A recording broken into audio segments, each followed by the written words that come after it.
Tuhan biarahul murid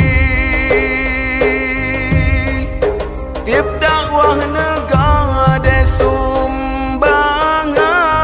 kan untuk kepentingan pribadi ke rumah fakir yang nesumbang biarahul murid hana sobaya hana menala